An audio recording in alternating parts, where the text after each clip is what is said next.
السلام علیکم ورحمۃ اللہ وبرکاتہ۔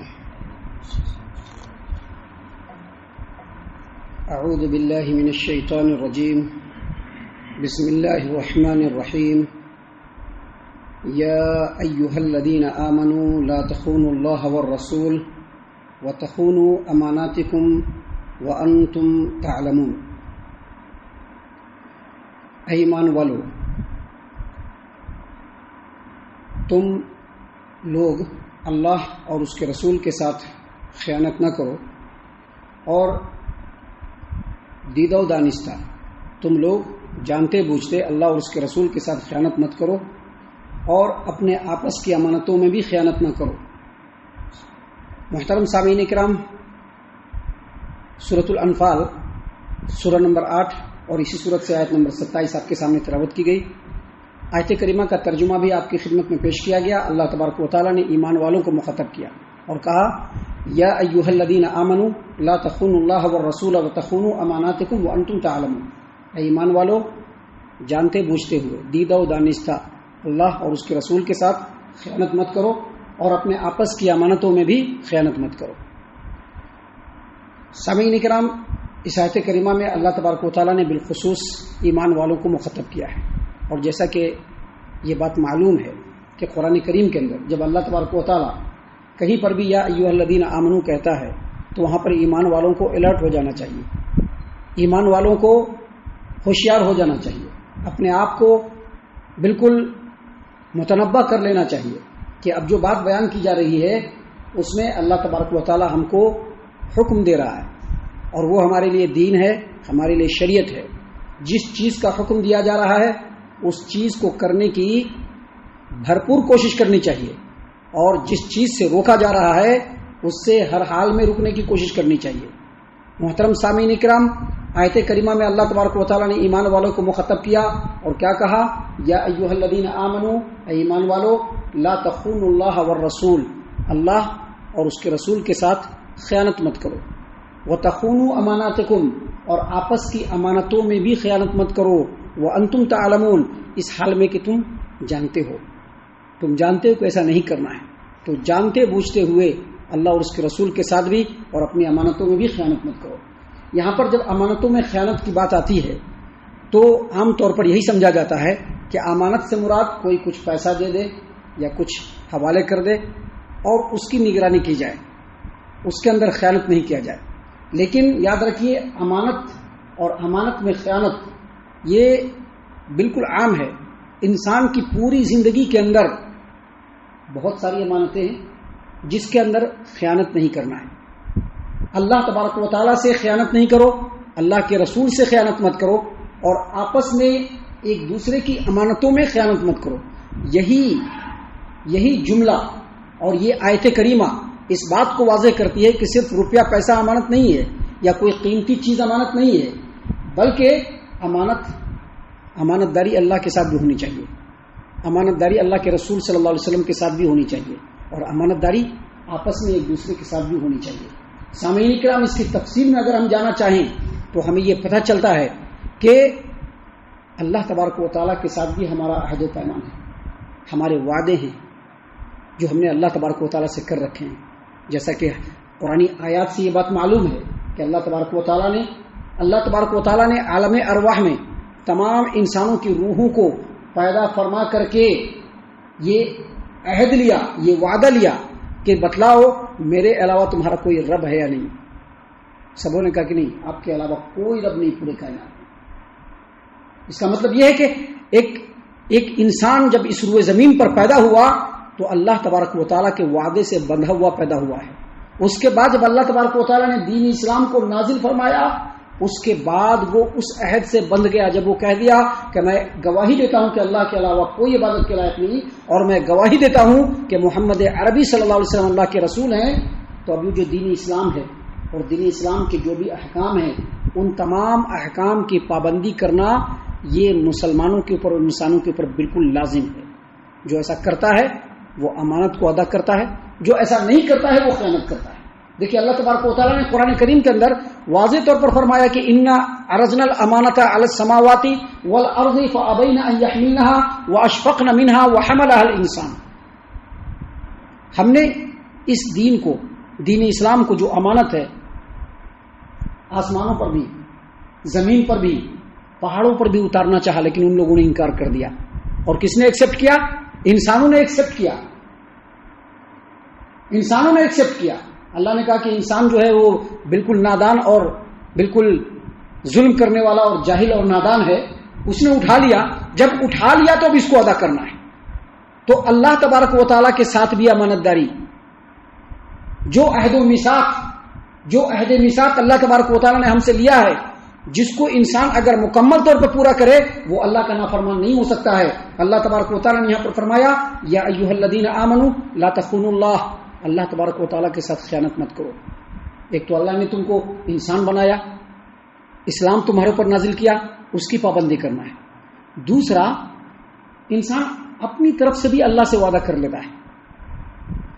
نوکری لگ جائے گی تو 2 روزہ رکھیں گے، کہتا ہے کہ نہیں کہتا؟ بزنس و بیپار چلنے لگے گا تو اتنے مسکین کو ہم صدقہ و خیرات کریں گے، کرتا ہے کہ نہیں کرتا ہے؟ تو یہ بھی اللہ تبارک و تعالیٰ سے وعدہ ہے جس کو نظریں کہتے ہیں، نظر ماننا. اس کو بھی پورا کرنا ضروری ہے. اللہ نے فرمایا یا ایھا الذین آمنوا لا تخونوا اللہ، اللہ سے خیانت مت کرو. وتخونوا الرسول، اور رسول سے بھی خیانت مت کرو. رسول سے خیانت یہ بھی ہے کہ رسول نے جو تعلیم ہم لوگوں تک بالکل امانت داری کے ساتھ پہنچا دیا ہے، ہم اس پر عمل بھی کریں اور لوگوں تک بھی پہنچائیں. اگر ایک مسلمان ایسا نہیں کرتا ہے وہ خیانت کر رہا ہے.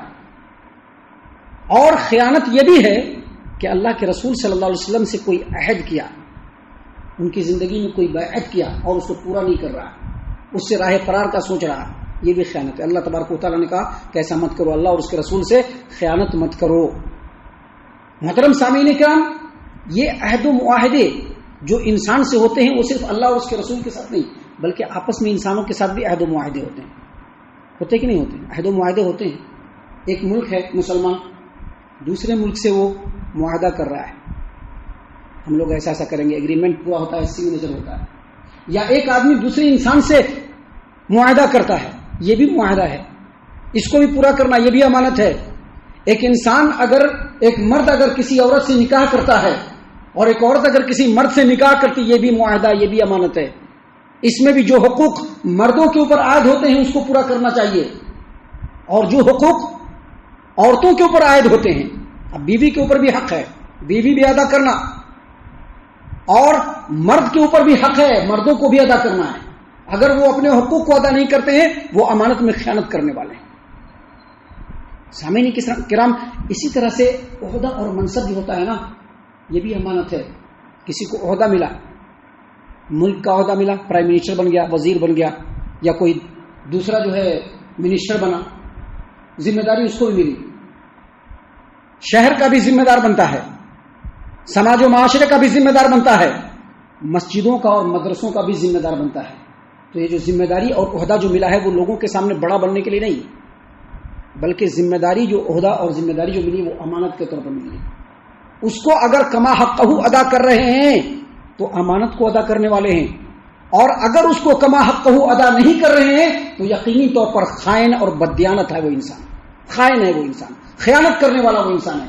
دنیا کے اندر بھی اس کے اوپر لعنت، اور اللہ تبارک و تعالیٰ کے یہاں بھی اس کے اوپر لعنت، اور اس کو مزہ چکھنا پڑے گا.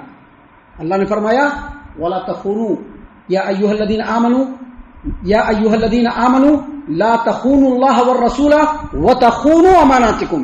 اے ایمان والو، اللہ اور اس کے رسول کے ساتھ بھی خیانت مت کرو اور آپس کی امانتوں میں بھی خیانت مت کرو. کوئی پرائم منسٹر بنا تو وہ یہ نہیں سمجھے کہ ہم اب ہو گئے سب کے مالک. کوئی منسٹر اور ذمہ دار بنا تو ایسا نہیں سمجھے کہ ہم ہو گئے. اب کسی جماعت کا، کسی جمعیت کا، کسی مسجد کا، کسی مدرسے کا کوئی عہدہ اور کوئی منصب ملتا ہے تو وہ یہ نہ سمجھے کہ اب ہم ہو گئے، بس ہم مل گیا، ہم سب سے بڑے ہو گئے. نہیں، اب یہ دیکھے کہ میری ذمہ داری کیا ہے اور اس ذمہ داری کو وہ ادا کرنے کی کوشش کرے. ابھی جاب کرتا ہے آدمی، جاب کرتا ہے نا، سرکاری جاب بھی کرتا ہے اور پرائیویٹ جاب بھی کرتا ہے، کسی کی دکان میں، کسی کی کمپنی میں، کسی عہدے پر وہ کام کرتا ہے.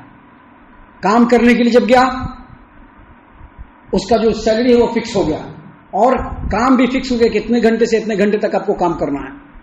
اب آدمی کیا کرتا ہے؟ کام میں کٹوتی کرتا ہے، ٹھیک ڈھنگ سے کام نہیں کرتا ہے، ٹھیک ڈھنگ سے کام نہیں کرتا، چاہے وہ مسجد کے امام صاحب ہی کیوں نہیں ہو.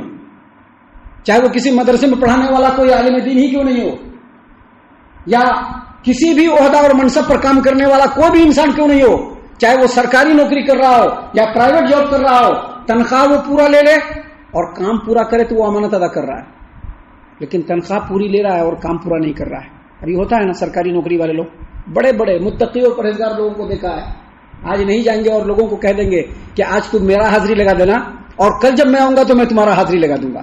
یہ ساری چیزیں ہوتی ہے، مسلم سماج و معاشرے میں ہوتی ہے، اہل حدیثوں کیا ہوتی ہے بھائی، غیروں کیا کی تو بات ہی مت کیجیے، یہ سب امانتوں میں خیانت ہے۔ اگر ایسا کر رہے ہیں تو پہلی فرصت میں اس سے باز آ جانا چاہیے، اگر باز آ گئے تو ٹھیک، وگرنہ یقینی طور پر خیانت کرنے والوں میں ہمارا بھی شمار ہو جائے گا۔ اللہ نے فرمایا ہے یا ایھا الذین آمنوا لا تخونوا اللہ والرسول، اے ایمان والو اللہ کے ساتھ خیانت مت کرو اور رسول کے ساتھ خیانت مت کرو، وتخونوا اماناتکم، اور آپس کی امانتوں میں بھی خیانت مت کرو، آپس کی امانتوں میں بھی خیانت مت کرو۔ سامعین کرام، 4 آدمی بیٹھ کر کے بات چیت کر رہے ہیں، 2 آدمی بات چیت ہو رہی ہے، چند باتیں ہوئی، اب اس بات کو دوسری جگہ پہنچا رہے ہیں، یہ بھی خیانت ہے۔ مجلس میں بات ہوئی، اب اس کو دوسری جگہ پہنچا رہے ہیں، یہ بھی خیانت ہے۔ شوہر و بیوی آپس میں ایک دوسرے کے رازدار ہوتے ہیں، اب بیوی سے جو راز و نیاز کی بات ہوتی ہے وہ لوگوں کے سامنے بول رہے ہیں، یہ بھی خیانت ہے۔ بیوی سے جو راز و نیاز کی بات ہوتی ہے جو دوسرے کسی کو نہیں بتانا ہے، اور وہ بات اگر ہم دوسروں کو بتا رہے ہیں، شوہر اگر بتا رہا ہے یا بیوی بتا رہی ہے، دونوں امانت میں خیانت کرنے والے ہیں۔ وَتَخُونُوا أَمَانَاتِكُمْ کا مطلب یہی ہے کہ آپس کی امانتوں میں خیانت مت کرو۔ یہ اس آیت کریمہ کا معنی اور مفہوم ہے جو مفسرین نے بیان کیا ہے، لیکن ہم آپ کو بتلا دیں کہ اس آیت کریمہ کے نازل ہونے کا ایک خاص پس منظر بھی ہے جس کو مفسرین نے بیان کیا ہے۔ نبی صلی اللہ علیہ وسلم جب فتح مکہ کے موقع سے اب مکہ کو فتح کرنا ہے، جیسا کہ حافظ ابن کثیر نے فرمایا ہے، مکہ جب فتح کرنا ہے تو آپ صلی اللہ علیہ وسلم نے پلان کیا۔ ایک صحابی حاطب بن ابی بلتعہ رضی اللہ عنہ، ان کے کچھ اپنے لوگ جو ہے مکہ کے اندر تھے، تو انہوں نے خط لکھ دیا مکہ والوں کو کہ نبی صلی اللہ علیہ وسلم آ رہے ہیں اور حملہ کریں گے مکہ کے اوپر اور مکہ کو فتح کریں گے۔ نبی صلی اللہ علیہ وسلم کو یہ بات اللہ تبارک و تعالیٰ نے وحی کے ذریعے سے بتلا دیا۔ آپ صلی اللہ علیہ وسلم نے فوراً علی، زبیر اور مقداد رضی اللہ عنہم کو بھیجا، یہ لوگ گئے اور اس عورت کو پکڑ لیا، خط کو حاصل کر لیا۔ نبی صلی اللہ علیہ وسلم کے ساتھ کے پاس جب یہ خط لایا گیا، آپ صلی اللہ علیہ وسلم نے حاطب بن ابی بلتعہ رضی اللہ عنہ کو بلایا، کہا کہ ایسا کیا ہو کیا؟ کہا کہ ہاں کیا ہے۔ اس وقت عمر بن خطاب رضی اللہ عنہ فوراً تلوار لے کر کے کھڑے ہو گئے اور کہا کہ آپ حکم دیجئے میں اس کے گردن کو اڑا دوں۔ کہا کہ نہیں، یہ بدر میں شریک ہونے والے صحابی ہیں، اور تم کو معلوم ہے کہ نبی صلی اللہ علیہ وسلم کے اللہ تبارک و تعالیٰ نے بدر میں شریک ہونے، جنگ بدر میں شریک ہونے والے صحابی کے بارے میں کہہ دیا کہ تم جو چاہے کر لو، اللہ نے تم کو چھوٹ دیا ہے، لہذا چھوڑ دو ان کو۔ لیکن یہ کام کیا ہے؟ یہ خیانت ہے۔ اصل میں اس آیت کریمہ کا مفہوم یہی ہے کہ کوئی بھی جنگی راز، کوئی بھی ملکی پالیسی کسی ایسے منافق کو، مشکوک آدمی کو ہرگز نہ بتایا جائے جو ہماری باتوں کو لوگوں تک پھیلانے والا ہو اور ہم کو کمزور کرنے والا ہو۔ ایسی چیزیں لوگوں کو ہرگز نہیں بتانی چاہیے۔ یہ بات صرف مسلم مملکت کے لیے نہیں، مسلم جماعت و جمعیت کے لیے بھی ہے، اور کسی ادارے کے ذمہ داروں کے لیے بھی ہے کہ ایسی بات جس سے لوگوں کے درمیان، جس سے اس ادارے کو کمزور کر دیا جائے، اس باتوں کو، اس پالیسی والی باتوں کو لوگوں تک نہیں پہنچانا چاہیے۔ یہ خیانت ہے۔ اسی بات کو اصل میں بتلایا گیا ہے، لیکن اس کا معنی اور مفہوم بالکل عام ہے جو ہم نے آپ کے سامنے بیان کیا ہے۔ یاد رکھیے، امانتوں کو ادا کیجیے۔ اگر امانت کو ادا کرنے والے ہوں گے، آپ ایمان والے ہوں گے، ہم ایمان والے ہوں گے۔ اگر امانتوں کو ادا کرنے والے نہیں ہوں گے، ہم ایمان والے نہیں ہوں گے۔ اللہ تبارک و تعالیٰ کے رسول صلی اللہ علیہ وسلم نے فرمایا ہے، لا ایمان لمن لا امانت لہ، جو امانت کو ادا نہیں کرتا ہے اس کے اندر ایمان بھی نہیں۔ ہم اللہ سے دعا کرتے ہیں کہ اللہ تعالیٰ ہم تمام کو ان تمام باتوں کے اوپر خوب غور و فکر اور تدبر کرنے کے ساتھ ساتھ ان باتوں کے اوپر عمل کرنے کی بھی توفیق عنایت فرمائے، آمین۔ اللہ تعالیٰ ہم تمام کو صحیح معنوں میں پکا سچا مومن مسلمان بنائے، اللہ اور اس کے رسول صلی اللہ علیہ وسلم کی اطاعت و فرما برداری کرنے والا بنائے، صحابہ کرام رضی اللہ عنہم کے طریقے پر چلنے والا بنائے، جنت الفردوس میں جگہ عطا فرمائے۔ اے اللہ ہم تمام کو جہنم سے پناہ دے، اے رب العالمین ہم تمام کو جہنم سے پناہ دے، اے مالک الملک ہم تمام کو جہنم سے پناہ دے، آمین یا رب العالمین۔ وما علینا الا البلاغ المبین۔ تبارك الذي نزل الفرقان على عبده ليكون للعالمين نذيرا